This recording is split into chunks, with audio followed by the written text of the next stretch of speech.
नमस्कार, प्रहार 24 न्यूज मध्ये आपलं स्वागत आहे. आपल्या बरोबर जोडलेले आहे सुरेश चंदू कांबळे, भाजपाचे अधिकृत उमेदवार आणि प्रभागामध्ये काय काय समस्या आहे याबद्दल विशेष ते आपल्यासाठी बोलण्यासाठी जोडलेले आहे. नमस्कार, मी सुरेश चंदू कांबळे, प्रभाग क्रमांक 15 मधून अनुसूचित जाती या प्रभागातून मी उभा आहे.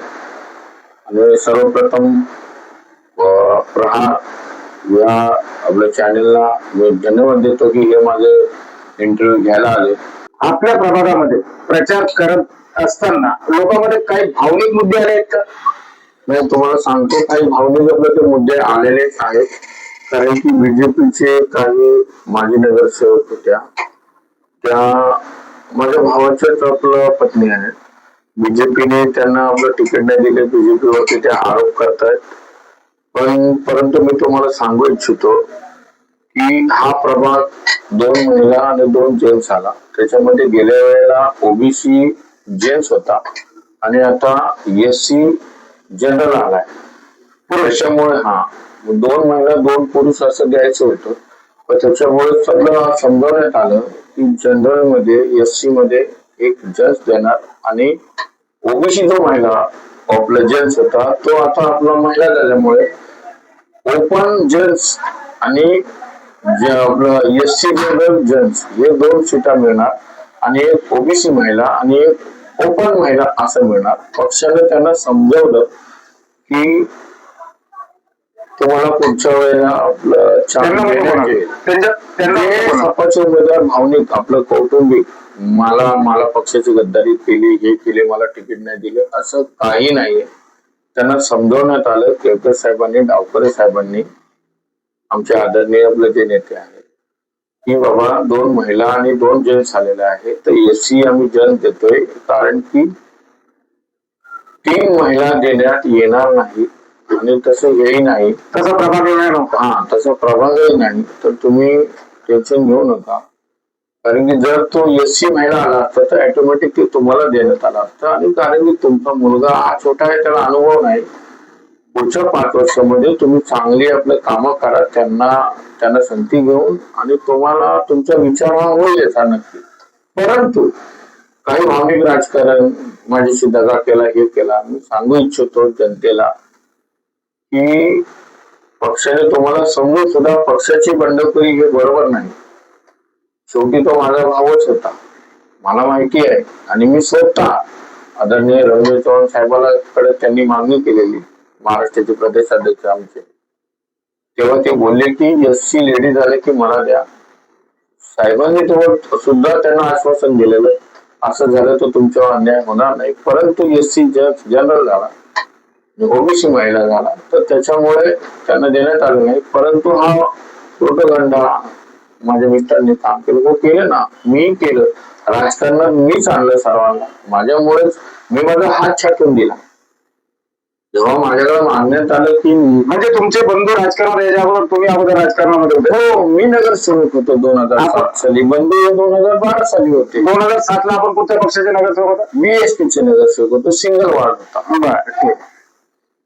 आणि त्याच्यानंतर मग आपल्या कुटुंबाच्या राजकारणाची सुरुवात झाली. कौटुंबिकच्या राजकारणाची सुरुवात झाली जेव्हा चर्चा करायला आला जनता, आणि मी स्वतः बोललो एक तुम्ही घ्या. आता मी माझा हात छाटून दिला, आता आपलं एक तुम्ही घ्या, मला घ्या, तर मला नाही देण्यात आलं. तरी मी रडलो नाही, तरी मी नाराज नाही. माझ्याशी गद्दारी केली असं मी ओरडलो नाही. परंतु जर पक्षाने विचार करून आपल्याला तिकीट दिलं असेल तर त्याचा त्याने सन्मान राखला पाहिजे होता. मग हे असंच आहे की ज्याच्यावर अन्याय झाला ते रडायचं नाही, आणि ज्याला सगळं मिळालं त्यांनी फक्त रडायचं, हे चुकीचं आहे. आणि विकास करायचा आणि फक्त दोष द्यायचा असं होत नाही. जर सांगायला जर सुटलो की खूप काही आहे, परंतु जनता विकास पाहिजे. भावनिक राजकारणाला जनता थारा देत नाही. तुम्ही काय विकास केला? जेव्हा तुमच्याकडे आदरणीय केळकर साहेब, डावकरे साहेबांनी तुमचा 5 वर्षाचा अहवाल मागितला तेव्हा तुम्ही उठून जायला नाही पाहिजे होतं. पक्षाने तुमच्या अन्याय नाही केला. 3 पक्षाचे कॉर्पोरेटर असताना जेव्हा सर्वे होतो पक्षाचा, त्या सर्वे मध्ये तुम्हाला तुमच्या कामाची यादी मागितली तेव्हा तुम्ही द्यायला पाहिजे होती.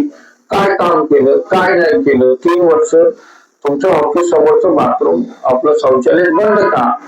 जेव्हा हा प्रश्न विचारण्यात आला, तुम्ही महासभेत बोलू शकत नाही, विरोधकांवरती तुम्ही आरोप प्रत्यारोप करू शकत नाही. जेव्हा हे पक्षाने हेरलं तरी सुद्धा पक्षाने समजवलं की तुमच्यावर अन्याय होणार नाही.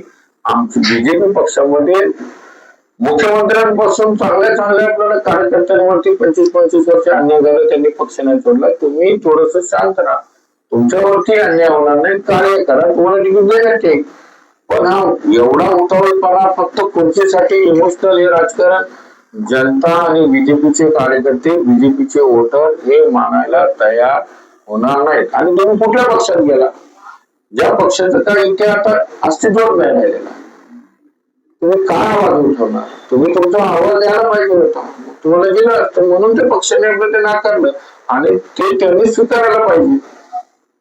बरं, हे उमेदवारी तुम्ही तुमच्या बळावर, तुमच्या कामावर, तुमच्या कर्तृत्वावर खेचून आणलेली आहे? नाही, साहजिकच पक्षाला वाटलं असं की हा व्यक्ती काम करू शकतो. त्यांनी सुद्धा त्या वार्डामध्ये सर्वे केला असेल आणि माझं काम हे जनतेला माहिती आहे. मी हातगाडीवाल्यांसाठी उपोषणाला बसलो हे पक्षाने पाहिलं असेल, किंवा कोणत्याही कार्यकर्त्यावरती अन्याय झाला तर मी तात्काळ धावून जातो हे सुद्धा पक्षाने पाहिलं असेल.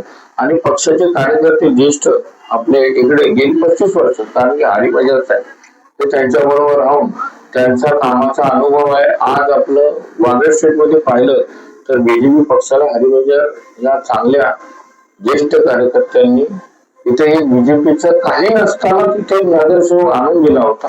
आणि त्यांच्या मार्गदर्शनाखाली आमची टीम आणि आपल्या केळकर साहेबांचे आशीर्वाद, आपल्या जिल्हाध्यक्षांचे डावकर साहेबांचे आशीर्वाद, सगळ्यांच्या आशीर्वादाने हे आम्ही सगळं कार्य केलं. त्याच्या आव्हानाचं फळ हे मला भेटलं आणि प्रत्येक कार्यकर्त्याला आपल्याला भेटेल. एकाचे 2 झाले पाहिजे, 2चे 4 झाले पाहिजे. पण पक्ष जेव्हा बघतो की 2 कॉर्पोरेटर सुद्धा 2चे 3 पण नाही करू शकत, मग तो आव्हानामध्ये आला आणि आम्हाला ते तिकीट मिळालं. प्रचारात आपण फार वेळ काढलेला आहे. मतदारांकडून आपल्याला काय अपेक्षा आहे? मतदारांना आपण काय आव्हान करणार आहात? मतदार पण उत्साहात आहे आणि मी जनतेचे आभारी आहे. पक्षाचे कार्यकर्ते सुद्धा एक दिलाने एकजुटीने काम करतायत. आणि मी इंद्रानगरमध्ये आपला प्रभाग क्रमांक 15 मध्ये सर्व जनतेला आवाहन करतो की सकाळी 15 तारखेला 7 ते 6 पर्यंत मतदानाचे वेळ आहे. जास्तीत जास्त घरातून बाहेर येऊन, कारण की मतदान हा तुमचा अधिकार आहे. तुम्ही भारतीय आहोत आणि डॉक्टर बाबासाहेब आंबेडकरांनी तुम्हाला मतदानाचा अधिकार दिलाय, त्याचा योग्य वापर झाला पाहिजे. आणि मी सर्वांना आपल्याला विनंती करतो की महायुती, बीजेपी, शिवसेना 3 कमळ आणि 1 धनुष्यबाण डोळे झाकून या 4ही बटणं दाबायची, तरच ते एक आपलं ते मतदान झाल्यासारखं होईल. आणि 16 तारखेला तुमच्याच आशीर्वादाने ठाणे महानगरपालिकेवरती महायुतीचा भगवा झेंडा फडकवायचा आहे. धन्यवाद.